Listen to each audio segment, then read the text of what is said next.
Hoy me llamó profundamente la atención un posteo que hizo el Papa León XIV con respecto a la mercantilización de la necesidad humana. ¿Qué tiene que ver esto con la criminología, dirán ustedes? Bueno, vamos a leer el posteo del Papa. El Papa León XIV escribió que debemos resistir la mercantilización de las necesidades humanas esenciales. El agua, los alimentos y la asistencia sanitaria no pueden estar subordinados a consideraciones de mercado o a intereses geopolíticos. El acceso a una alimentación adecuada, dice, es un derecho humano fundamental arraigado en la dignidad de cada persona.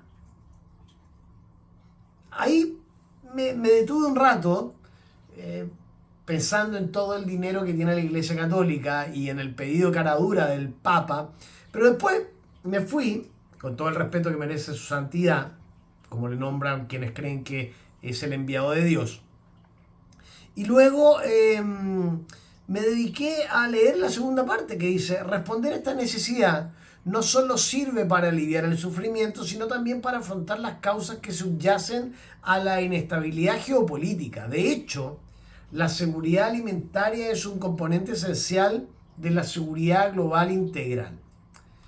Yo, como ciudadano del mundo, me sentí con el derecho de responderle también en X, donde escribió. Y le puse que era un mensaje necesario, su santidad. Sin duda, el acceso al agua, la salud y la alimentación deben estar blindados frente a la especulación y a la geopolítica. Sin embargo, para que la autoridad moral de la Iglesia tenga el peso que el mundo necesita, la coherencia institucional, no estoy hablando de fe, estoy hablando de institucionalidad, es el primer paso indispensable. La seguridad alimentaria y la dignidad humana requieren recursos reales, gestionados con absoluta claridad. Hoy en día, la Iglesia Católica sigue operando bajo uno de los sistemas financieros más descentralizados y opacos del planeta. Resulta sumamente contradictorio exigir un orden global justo y auditable cuando la propia institución, a través de miles de diócesis, congregaciones y fondos parroquiales, carece de mecanismos universales de rendición de cuentas, auditoría externa obligatoria y trazabilidad pública de los recursos que recibe de los fieles y de los estados. Para combatir con éxito las causas de la inestabilidad global, la Iglesia debería predicar con el ejemplo. O sea, el verdadero compromiso con los derechos humanos fundamentales empieza por transparentar las finanzas de la fe, demostrando con datos abiertos y balances públicos exactamente cómo y dónde se invierte cada moneda en favor de los más vulnerables. Porque es fácil pedirle a los estados cuando no se pagan impuestos, cuando no se pagan contribuciones, cuando no se transparentan las finanzas y cuando los principales líderes de la izquierda latinoamericana van a dejar la platita en maletines a la obra. El Fondo del Vaticano, el Banco del Vaticano. La opacidad financiera no puede seguir siendo el estándar de la que se considera la mayor red asistencial de Occidente.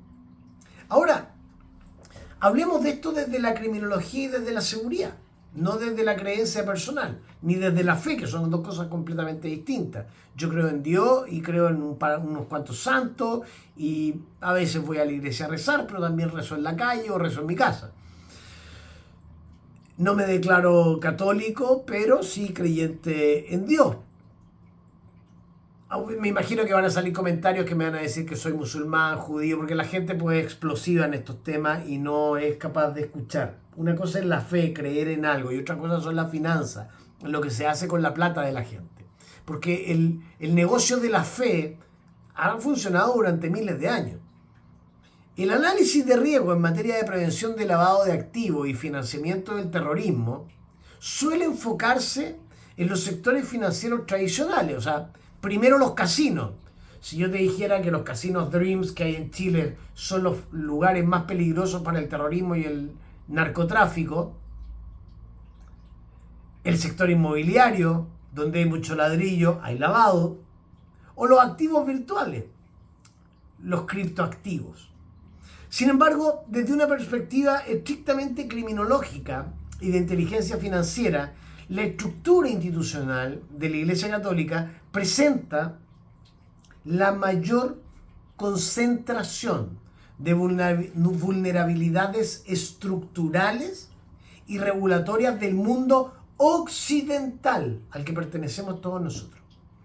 La hipótesis de si funciona como la mayor lavadora de dinero es súper fácil.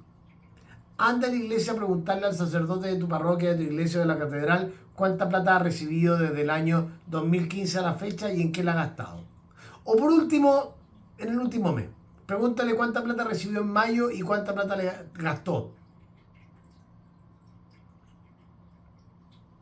Esto no debe abordarse desde la premisa de una intencionalidad delictiva unificada desde su matriz, sino a través de un análisis de su extrema atomización jurídica. No responden a las mismas leyes que nosotros. Tienen inmunidades soberanas, no como nosotros. Tienen elementos que configuran un ecosistema de explotación ideal para las redes criminales transnacionales como la Ndrangheta italiana y flujos financieros ilícitos como el robo de oro y de muchas otras cosas que sucedieron en gobiernos de izquierda que iban a dejar. Recordemos a Chávez, Cristina, Lula, Dilma y tantos otros que fueron a dejar su bolsito al Banco del Vaticano, a la obra. Para el análisis técnico de flujos, el error fundamental radica en considerar a la Iglesia como un holding o una corporación multinacional consolidada.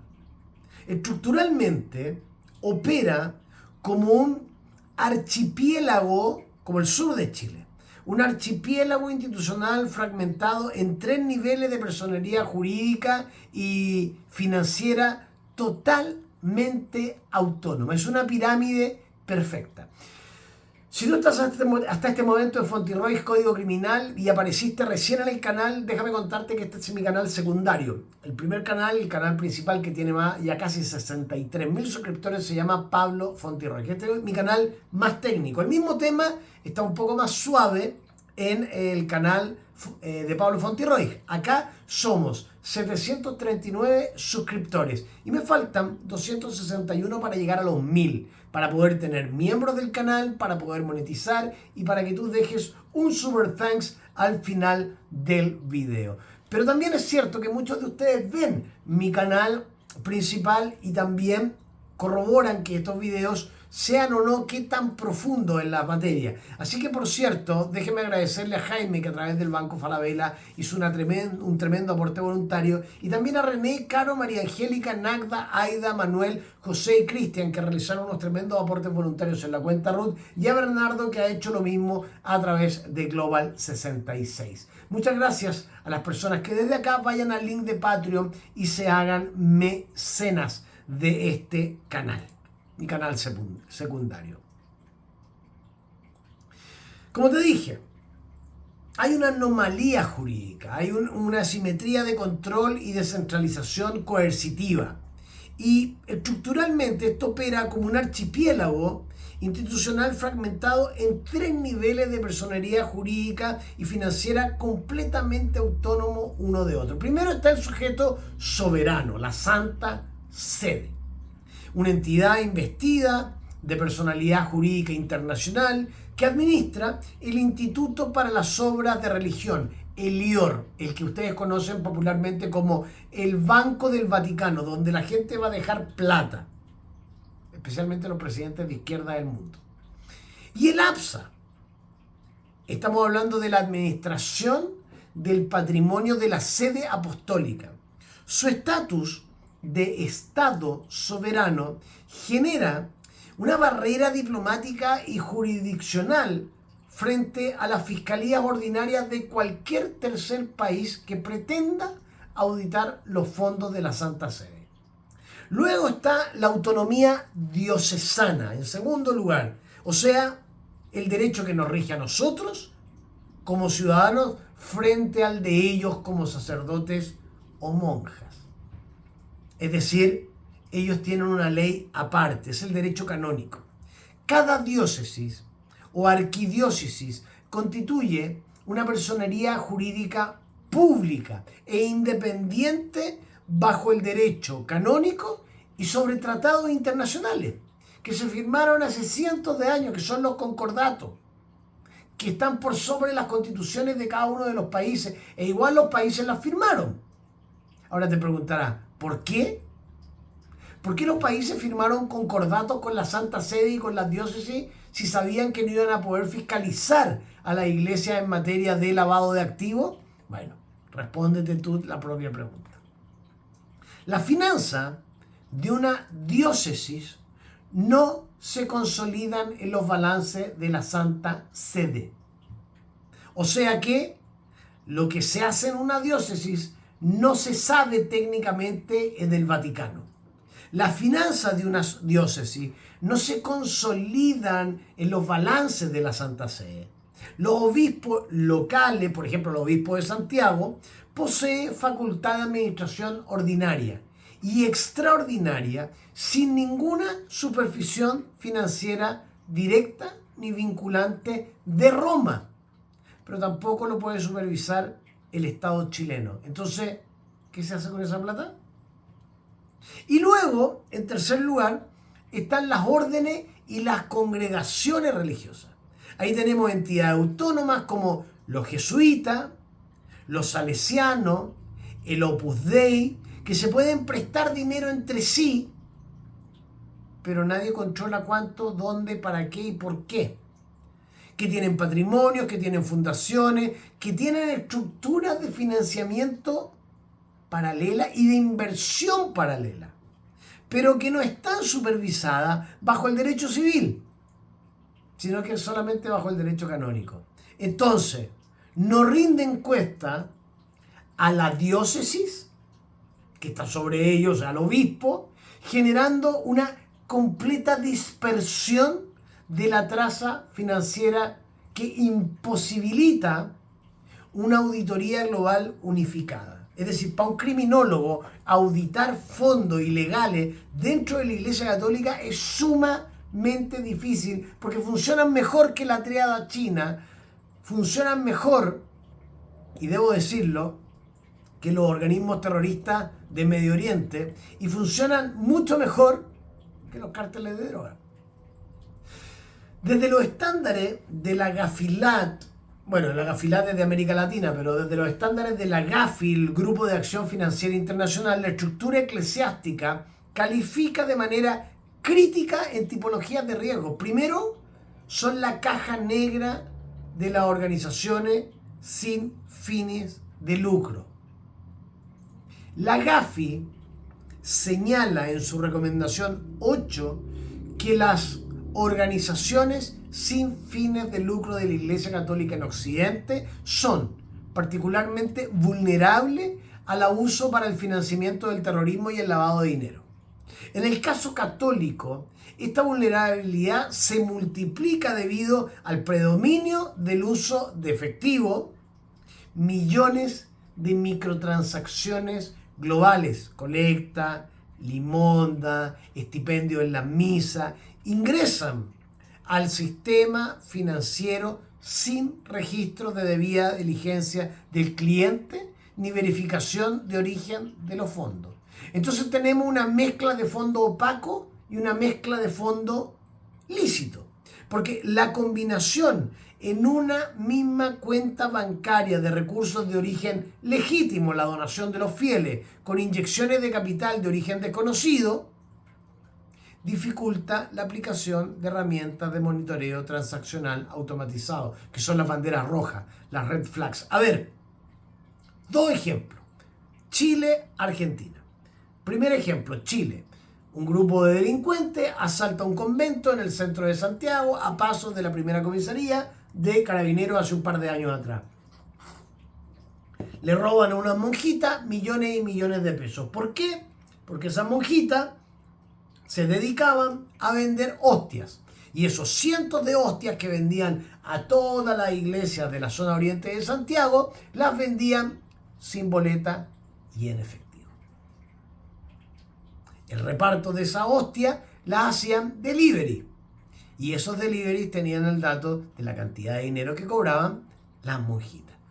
Entraron al convento, se fueron con la caja fuerte, asaltaron a las monjitas. Segundo caso, Argentina. Cuando Cristina deja el poder, muchos de los políticos argentinos se fueron a guardar a los conventos bolsos con millones de dólares. Muchos de esos bolsos se recuperaron, muchos otros desaparecieron. Por ejemplo, en el closet de Jessica Sirio, una modelo argentina. Tercero, muchas iglesias chilenas trabajan en conjunto con la municipalidad donde está la iglesia. Reciben dinero de la política, guardan dinero de la política. Hay políticos chilenos que entregan un monto de dinero a los sacerdotes los guardan en las iglesias y después de un tiempo esos alcaldes o políticos chilenos les piden que, bueno, por ejemplo, vamos a poner un ejemplo, $100.000, guárdamelo durante un año, el sacerdote guarda en la iglesia esos $100.000 y después el sacerdote se queda con el 15%. Estamos hablando de $15.000. 85.000 vuelven a manos del chileno. Y este sacerdote después toda esa plata de la limosna la mezcla con su platita que recibió del político corrupto. Complicado, ¿eh? Pero es así. Así se mezclan los fondos opacos con los fondos lícitos. ¿Se puede denunciar en la fiscalía? No. ¿Por qué? Porque los sacerdotes cuentan con derecho canónico, no con el derecho civil. De hecho, el capellán del gobierno de Gabriel Boric, el primer capellán, abusó de una alumna en un colegio en Apoquindo. Tuvo abusos reiterados. Ustedes saben que al capellán lo sacaron de La Moneda, lo refugiaron en el colegio frente a la Pumanque, lo tuvieron ahí durante meses y después lo trasladaron a otro colegio en la zona oriente donde de nuevo está dando clase. Nunca cumplió cárcel y cometió abuso sexual, pero fue sancionado por la iglesia con un encierro dentro de un colegio. Entonces tenemos ciudadanos de primera clase, que son ellos, y somos nosotros los ciudadanos de segunda clase. Insisto, no es un ataque a la fe, es un llamado de atención al Papa que dice que no hay que mercantilizar el agua y los alimentos. Bueno, entonces transparenten sus cuentas, porque hay deficiencia en el beneficiario final. No sabemos quién se queda con la plata que entra a las parroquias, a la iglesia, a la catedral, a los obispados, a la Santa Sede. Y más encima tienen inmunidad fiscal, porque a través de los concordatos vigentes, que son los tratados que quizá ustedes no sabían que existían, en múltiples jurisdicciones occidentales, las entidades de la iglesia disfrutan de exenciones fiscales generalizadas y regímenes de reporte simplificado. Y esto genera ausencia de transparencia del beneficiario final. El uso de fundaciones, pías, cofradías y fideicomisos religiosos permiten canalizar recursos económicos de gran envergadura, ocultando la entidad del verdadero originador o beneficiario del activo. Las redes de criminalidad organizada o los actores políticos expuestos pueden utilizar y utilizan las estructuras asistenciales de la periferia eclesiástica para triangular fondos simulando donaciones humanitarias, aprovechando que estas entidades suelen estar exentas de las obligaciones de reporte de operaciones sospechosas, las ROS, impuestas a los sujetos obligados del sector financiero. Ahora, hay un protocolo de evaluación internacional para la iglesia. Estamos hablando del factor Moneyval. ¿Ustedes sabían todo esto?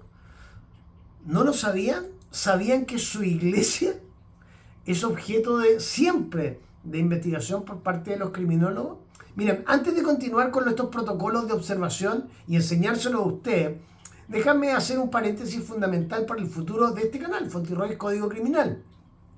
quiero pedirles que me apoyen en mi trabajo desde la criminología y la seguridad y mi investigación sobre estos temas y sobre el falso estallido social y la corrupción política chilena.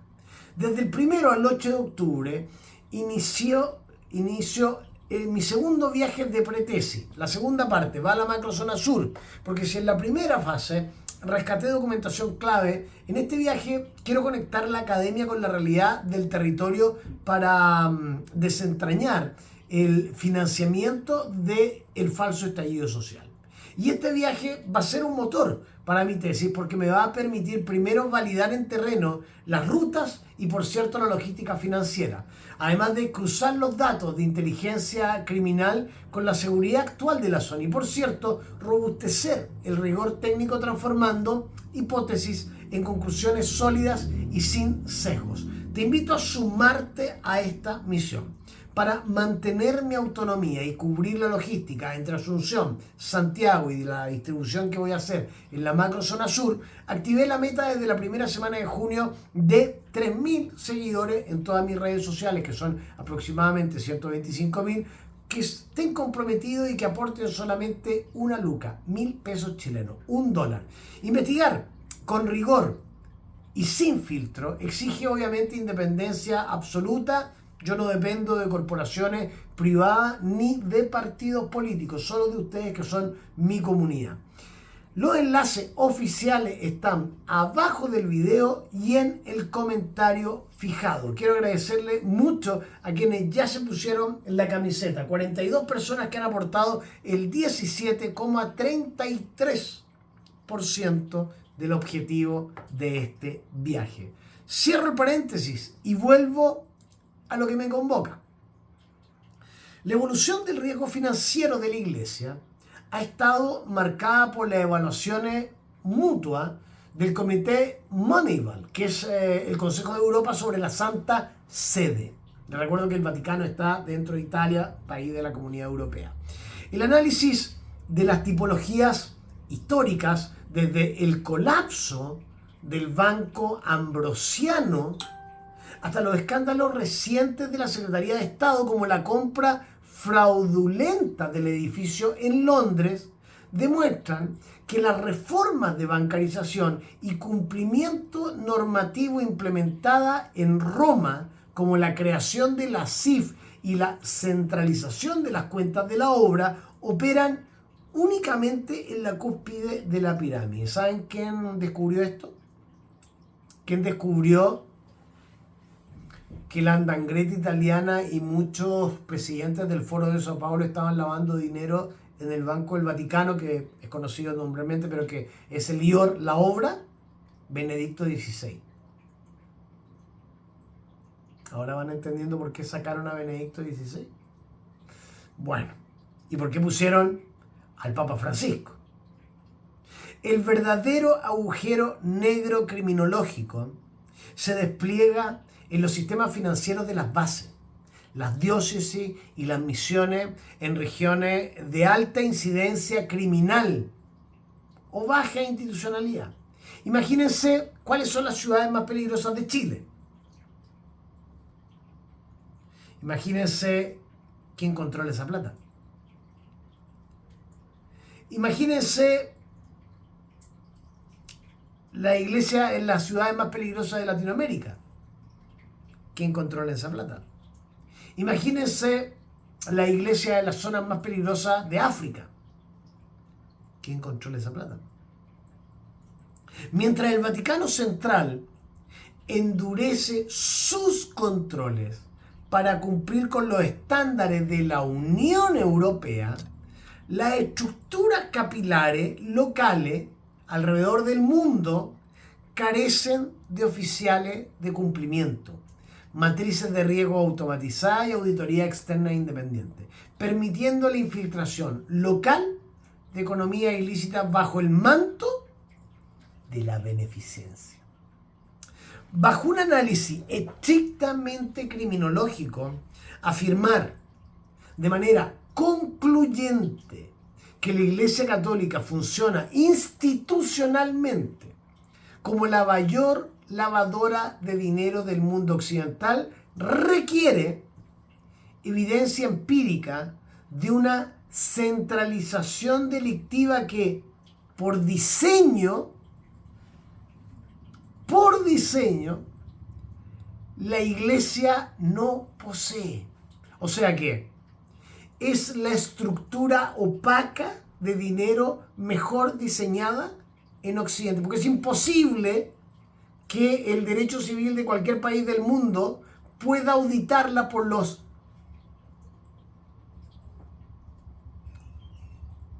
tratados o concordatos vigentes, existentes hace cientos de años. Sin embargo, en términos de riesgo estructural integral, la Iglesia Católica, para quienes estudiamos criminología y seguridad, califica como la plataforma institucional con mayor vulnerabilidad sistémica del hemisferio occidental. Su combinación de inmunidad soberana, descentralización legal absoluta, opacidad en la trazabilidad del efectivo y protección fiscal especial configuran un vehículo financiero idóneo para el lavado de activos por parte de terceros, operando fuera del alcance efectivo de los marcos regulatorios de la arquitectura financiera internacional contemporánea. Hasta hoy, 22 de junio del año 2026, es imposible que un Estado investigue una parroquia, una iglesia o una catedral o una diócesis por lavado de activos, porque ellos se sostienen con otro derecho, el derecho canónico. Son ciudadanos de primera clase. Nosotros somos ciudadanos de segunda clase. Por eso, cuando dentro de la iglesia tenemos casos de abuso, ellos nunca van presos. Siempre son repartidos por otro lado del mundo, pero tienen de una inmunidad que firmaron los estados cuando se crearon como estados hace cientos de años.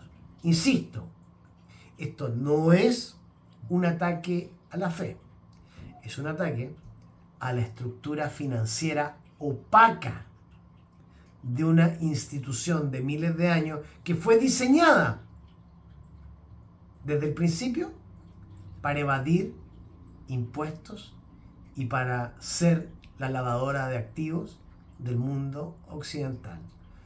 Duele decirlo, pero hay que decirlo. Nos vemos en un próximo video acá en mi canal secundario, Fonty Código Criminal. Y por cierto, sin lugar a dudas, los leo en los comentarios. ¿Qué opinan ustedes de todo esto? ¿Es la opacidad de la iglesia una herramienta necesaria para su labor misional en los países difíciles? ¿O es hora de que los estados exijan la misma transparencia que cualquier hijo de vecino? Los leo en los comentarios abajo del video. Nos vemos en un próximo video.